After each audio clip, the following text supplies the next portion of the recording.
আপনি সামান্য কিছু সম্পদের মালিক হইলে এখান থেকে জাকাত দিতে হবে, শরীয়ত কিন্তু এটা বলে নাই। একটা স্ট্যান্ডার্ড আছে, এই মানে গেলে দিবেন। সেটা কত? সেটা গোল্ড আর সিলভার দিয়ে রাসূল সাল্লাল্লাহু আলাইহি ওয়াসাল্লাম দিয়েছেন। তো এখন আপনি কোনটা ধরে দিবেন? কেউ বলে গোল্ড দিব, কেউ বলে রূপা দিব। এখন আমি কি বলি? আমি আপনাদেরকে সাজেস্ট করবো আপনারা রূপারটা ধরবেন, অল্প আসুক না।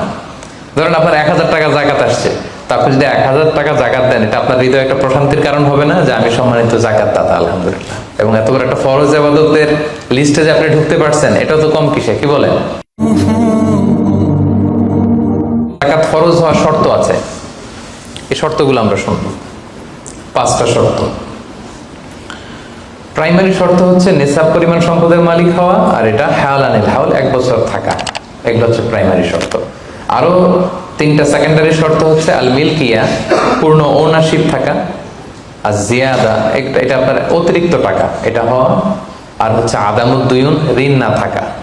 এই 5টা শর্ত আমি ব্যাখ্যা করলে আপনি বুঝবেন। 1 নম্বর হচ্ছে নিসাব পরিমাণ সম্পদের মালিক হওয়া। আপনি সামান্য কিছু সম্পদের মালিক হইলে এখান থেকে জাকাত দিতে হবে, শরীয়ত কিন্তু এটা বলে নাই। সুবহানাল্লাহ। আপনি জাকাতের নিয়ম শুনলে দেখবেন যে ইসলাম কতটা ব্যালেন্সড। একটা থ্রেশহোল্ড আছে, একটা স্ট্যান্ডার্ড আছে, এই মানে গেলে দিবেন। সেটা কত? সেটা গোল্ড আর সিলভার দিয়ে রাসূল সাল্লাল্লাহু আলাইহি ওয়াসাল্লাম দিয়েছেন। কারণ তখন গোল্ড আর সিলভারের কয়েন ছিল, মুদ্রা ছিল। আগে কিন্তু সোনা আর রূপা দিয়েই মুদ্রা বানানো হতো, পরে এটা পেপার মানি শুরু হয়েছে, কাগজের টাকা। তো একটা হচ্ছে দিনার আর একটা দিরহাম। রাসূল সাল্লাল্লাহু আলাইহি ওয়াসাল্লাম যে থ্রেশহোল্ড বেঁধে দিয়েছেন সেটা হচ্ছে 7.5 তোলা স্বর্ণ বা 52.5 তোলা রূপা। আই রিপিট, এটা সবাই জানেন আশা করি, যে 7.5 তোলা স্বর্ণ আর 52.5 তোলা রূপা। আধুনিক সময়ে গ্রাম দিয়ে দোকানদাররা হিসাব করে, তো গ্রাম দিয়ে যদি আপনি বুঝেন তাহলে 85 গ্রাম স্বর্ণ অথবা 595 গ্রাম রূপা, এটা হচ্ছে থ্রেশহোল্ড নিসাব। অথবা এর সমপরিমাণ অর্থ, ক্যাশ টাকা যদি আপনার কাছে থাকে, তাহলে আপনি নিসাবের মালিক হয়েছেন। যেদিন আপনি এই নিসাবের মালিক হবেন, ওই দিনটা আপনি ডায়েরিতে টুকে রাখবেন। কারণ এটা যদি 1 বছর আপনার কাছে এরকম থাকে, 1 বছর পরে যে আপনি জাকাত দিবেন, কিভাবে দিবেন আমি সামনে বলবো। তো এই নিসাব নিয়ে একটা প্রবলেম আছে। প্রবলেমটা হচ্ছে 7.5 তোলা স্বর্ণ আর 52.5 তোলা রূপার দাম কিন্তু এক না। 52.5 তোলা রূপার দাম খুব কম, আর 7.5 তোলা স্বর্ণের দাম অনেক বেশি। এটা হইলো একটাই কম আর একটা বেশি। ঘটনা হচ্ছে রাসূল সাল্লাল্লাহু আলাইহি ওয়াসাল্লাম যখন এই থ্রেশহোল্ডটা বেঁধে দিয়েছিলেন নিসাবটা, তখন দুইটার মান সমান ছিল। তখন 7.5 তোলা স্বর্ণ দিয়ে 52.5 তোলার মতো রূপা পাওয়া যেত, অথবা কেউ 52.5 তোলা রূপা বিক্রি করলে 7.5 তোলা স্বর্ণ পেত। কিন্তু পরে সিলভার ফল করতে শুরু করলো, ফল করতে করতে আজকে এই অবস্থা। গোল্ড আবার খুব একটা ফল করে নাই, ফলে গোল্ডের স্টেবিলিটিটা এখনো রয়ে গিয়েছে। তো এখন আপনি কোনটা ধরে দিবেন জাকাতটা? যদি আপনি রূপা ধরেন, কথার কথা, রূপা যদি এই 1 ভরির দাম 1000 টাকা হয়, তাহলে 52.5 ভরির দাম কত? 52,500 টাকা। কিন্তু স্বর্ণ যদি আপনি হিসাব করেন, 1 ভরি যদি 50,000 হয়, 7.5 ভরি কত? 3.5 লাখ প্লাস, তাহলে প্রায় 7 গুণ কম বেশি, তাই না? এটা নিয়ে হয়ে গেছে জটিলতা। তো এখন আপনি কোনটা ধরে দিবেন? অনেকে বলে না গোল্ড দিব, কারণ গোল্ড ফল করে নাই, এটার যে স্ট্যান্ডার্ড এটা এখনো বজায় আছে। এটা নিয়ে অনেক আলোচনা, আমি খুব সংক্ষেপে বলি। কেউ বলে গোল্ড দিব, কেউ বলে রূপা দিব। এখন আমি কি বলি? আমি আপনাদেরকে সাজেস্ট করবো আপনারা রূপারটা ধরবেন। রূপারটা ধরলে কি লাভ হবে জানেন? 2 দিকেই লাভ, আপনারও লাভ, যিনি নিবে আরো লাভ। রূপারটা ধরলে বেশি সংখ্যক লোক জাকাত দান করতে হবে, তাই না? আর বেশি সংখ্যক গরিব লোক টাকা পাবে, কি বলেন? তো 2 পক্ষে লাভ হইল না। এখন প্রশ্ন করতে পারেন, হুজুর ও পাইছে ওর লাভ, আমার লাভ কি? আপনার তো সবচেয়ে বড় লাভ, আপনি সওয়াব পাবেন আখিরাতে। এটা আমাদের বেশি দরকার না? কি বলেন? যিনি গ্রহীতা উনি পেয়ে লাভ, তার লাভ হইল, আর যিনি দাতা তিনি সওয়াব পেয়ে লাভবান হইলেন, তিনি সম্মানিত জাকাত দাতা হইলেন। অল্প আসুক না। ধরেন আপনার 1000 টাকা জাকাত আসছে, তা আপনি যদি 1000 টাকা জাকাত দেন, এটা আপনার হৃদয়ে একটা প্রশান্তির কারণ হবে না যে আমি সম্মানিত জাকাত দাতা, আলহামদুলিল্লাহ, আই এম এ জাকাত পেয়ার। এবং এত বড় একটা ফরজ ইবাদতের লিস্টে যে আপনি ঢুকতে পারছেন, এটা তো কম কিসে, কি বলেন?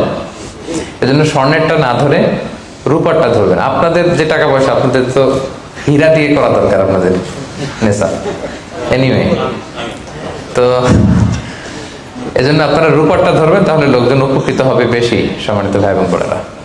তাহলে 5টা শর্তের প্রথমটা তো বুঝে গেছেন, নিসাব। কি বলেন, নিসাব বুঝে গেছেন না? 2 নম্বর শর্ত হচ্ছে শুধু এই নেশাব পরিমাণ সম্পদের মালিক হইলেই হবে না ভাইরা, এটাকে হাল আনিল হাউল বলে, মানে 1 বছর আপনার কাছে থাকতে হবে। দেখেন ইসলাম কতটা ভারসাম্যপূর্ণ। কিছু টাকা আপনার কাছে থাকলে এই জাকাত দাও না, এটা 1 বছর থাকতে হবে। যদি দেখা যায় যে আপনার সব খরচ শেষে 1 বছর এই টাকাটা আপনার কাছে অলস পড়ে আছে, তাহলে বোঝা গেল যে আপনি সম্পদশালী এবং আপনার অর্থের একটা স্টেবিলিটি আছে। কি বলেন? তাহলে আপনি নেশাব পরিমাণ সম্পদের মালিক হলেন, এবং 1 বছর যদি থাকে, 1 বছর শেষে আপনি জাকাত দিবেন। এই বছরটা কিন্তু সৌর বছর না, সোলার ইয়ারে হিসাব করলে হবে না, এটা লুনার ইয়ারে, চান্দ্র বছরে। খেয়াল রাখতে হবে, সৌর বছর জানুয়ারি ফেব্রুয়ারি মাসের যে হিসাবটা, এটা 365 দিনে 1 বছর। কিন্তু যেটা লুনার ইয়ার, চন্দ্র বছর, এটা কতদিন 1 বছর কে জানে? কেউ জানেন না? 300 হ্যাঁ 354 দিন, রাইট। 354 দিন, সামান্য কিছু সময়। তো 11 দিনের কিন্তু এখানে ডিফারেন্স আছে, 11 দিনের ডিফারেন্স আছে। তো আপনি হিসেব করবেন হচ্ছে চান্দ্র বছর অনুযায়ী, সৌর বছর অনুযায়ী না। তো সৌর বছর অনুযায়ী যদি করেন, তাহলে আপনার জাকাত কিন্তু 2.5% থাকবে না। চান্দ্র বছর অনুযায়ী আপনার 2.5%, সৌর বছর করলে ওইটা 2.58% হয়ে যাবে। একটু বাড়বে না? কারণ কতদিন বেশি? 11 দিন বেশি, পার্সেন্টেজও বেড়ে যাবে। তখন কিন্তু জাকাত আপনার 2.5% থাকবে না, 2.58%। বলার আগে বুঝে যায়, কারণ সব ব্যবসায়ী সারাদিন ক্যালকুলেটর নিয়ে কোত্থেকে শিপমেন্ট হইলো, কত মিলিয়ন গেল, কত মিলিয়ন ঢুকলো, সব মুখস্থ। জন্য বলার আগে বুঝে ফেলতেছে চটচট করে, মাশাআল্লাহ। তো তখন আর 2.5% হচ্ছে না, 2.58% হচ্ছে। তাহলে সম্মানিত ভাইরা, আপনি ধরেন, উদাহরণস্বরূপ ধরেন যে আপনি গত রমজানের 20 তারিখে সর্বপ্রথম নিসাব পরিমাণ সম্পদের মালিক হয়েছে। তো তারপরে আপনি খেয়াল করবেন যে দেখি সারা বছর এই পরিমাণ অতিরিক্ত অলস টাকা আমার কাছে পড়ে থাকে কিনা। থাকতে থাকতে থাকতে থাকতে এই রমজানের 20 পর্যন্ত দেখেন যায় টাকা ওইটা তো আছে, আরো হয়েছে টাকা। তো তার মানে আপনি এখন জাকাত দিবেন, যেহেতু নেসাবের মালিকও হয়েছেন, আবার পূর্ণ একটা চন্দ্র বছরও আপনার অতিক্রম করেছে, স্থায়ী হয়েছে, তখন আপনি জাকাত হিসাব করবেন। তাহলে 2টা শর্ত বুঝলেন না? 3 নাম্বার হচ্ছে ওনারশিপ। আপনার মালিকানা থাকতে হবে, যে সম্পদটা আছে খালি আপনার কাছে টাকা থাকলেই হবে না, এটা কমপ্লিট, আরবিতে তাসাররুফ বলে, কমপ্লিট ওনারশিপ আপনার থাকতে হবে। এখন একজনের আমানতের টাকা আপনার আছে, ওটা আপনি জাকাত দিতে পারবেন? একজন 5 লাখ টাকা আমানত রাখছে, আপনি এটা জাকাত দেওয়া শুরু করছেন, হবে? সেটা তো উনি জাকাত দেবে, এটা তো আপনার আমানতের টাকা, এই টাকা তো আপনার বুঝাই দিতে হবে। তো আমানতের টাকা কিন্তু কমপ্লিট ওনারশিপ আমার থাকে না, এটার হিসাব আমি করবো না। তো এটা বুঝে গেলেন। 4 নাম্বার হচ্ছে এই টাকা আপনার অতিরিক্ত হইতে হবে, আরবিতে বলে জিয়াদা। দেখেন ইসলাম কত সুন্দর। ইসলাম বলে আপনার নিজের পার্সোনাল এক্সপেন্সিস, আপনার লিভিং কস্ট, আপনার সব ধরনের অ্যাকোমোডেশন, আপনার ট্রান্সপোর্টেশন এক্সপেন্সিস, আপনার মেডিকেল এক্সপেন্সিস, আপনার বাচ্চার স্কুলিং, আপনার ইয়ারলি ট্রিপ যদি থাকে, এন্টারটেনমেন্ট, ধরেন বছরে আপনি একবার ফ্যামিলি আউটিং করেন, এই খরচটা, যত খরচ আপনার হতে পারে, এই সব খরচ শেষেও কিছু টাকা আপনার থেকে যায়, ইসলাম বলে ওইটার উপরে জাকাত দিবে। সুবহানাল্লাহ। জিয়াদা, অতিরিক্ত হওয়া শর্ত। আপনার লাগে, যদি আপনার এই টাকা লাগে, ওটা তো আপনি ইউজ করবেন। আপনার টাকার ব্যবহারের জন্য সবচেয়ে বেশি হকদার কে? আপনি নিজে। আপনার সব খরচ আলহামদুলিল্লাহ সুন্দরভাবে চলে, এরপরেও নিসাব পরিমাণ টাকা বছর ব্যাপী যখন আপনার রয়ে গেল, ইসলাম বলে জাস্ট 2.5%। সুবহানাল্লাহ। তাহলে অতিরিক্ত হইতে হবে। সর্বশেষ শর্ত, 5টা শর্তের সর্বশেষ শর্ত হচ্ছে ঋণ থাকতে পারবে না। ঋণ থাকলে ওইটা জাকাত থেকে বাদ যাবে। ধরেন আপনার আছে 5 লক্ষ, কিন্তু আবার ঋণও আছে 5 লক্ষ, কথার কথা। তো এটা তো আপনি আগে ঋণ দিবেন, আপনি তার জাকাত দিতে পারবেন না, এই কথাটা কি বুঝতে পারছেন? আচ্ছা, ঋণ ভাই 3 ধরনের। কয় ধরনের? 3 ধরনের। একটা হচ্ছে আপনার একবারে পরিশোধ করতে হবে, এরকম ঋণ থাকে না, যে আমি মুরাদ ভাইয়ের কাছ থেকে 1 লক্ষ টাকা নিলাম, আজকে আমার জাকাতের হিসাব করার ডেট, তো 1-2 মাসের মধ্যে টাকাটা দিতে হবে। তো তখন এই যে 1 লক্ষ টাকা উনি পাবে, এই টাকাটা আমি বাদ দিব আমার অন্যান্য অ্যাসেট থেকে। বাদ দিয়ে যদি দেখি যে না, তারপরে জাকাত হয় দিব, আর না হলে দিব না, কারণ এটা একবারে দিতে হবে। ওনারা বলছে যে 1 লক্ষ আমি একবারে দিয়ে দিব আপনাকে 1 মাস পরে, এইভাবে ঋণটা নিয়েছিলাম। তাহলে কিছু কিছু ঋণ আছে একবারে পরিশোধযোগ্য, ওকে, এটা জাকাতের ক্যালকুলেশন থেকে বাদ যাবে। কিভাবে বাদ যাবে আমি ক্যালকুলেশন করে দেখাবো। ঋণের দ্বিতীয় প্রকার হচ্ছে ইনস্টলমেন্টের কিছু ঋণ আছে, কিস্তিতে দেয়া লাগে। লেটস সে আমি 1 কোটি টাকা দিয়ে একটা গাড়ি কিনেছি, BMW গাড়ি, বা 50 লক্ষ টাকা দিয়ে আমি একটা হুন্ডা গাড়ি কিনেছি 50 লক্ষ টাকা। তো এটা আমি কিস্তিতে কিনেছি। কিস্তির ঋণ যদি হয় তাহলে আপনি কিন্তু পুরোটা বাদ দিতে পারবেন না, তখন সর্বোচ্চ 12 মাসের কিস্তি বাদ দিতে পারবেন, 12 মান্থসের, তাও এই চন্দ্র মাসের হিসাবে। কারণ জাকাতের হিসাবটা কি 12 মাসের হিসাব, তাই না?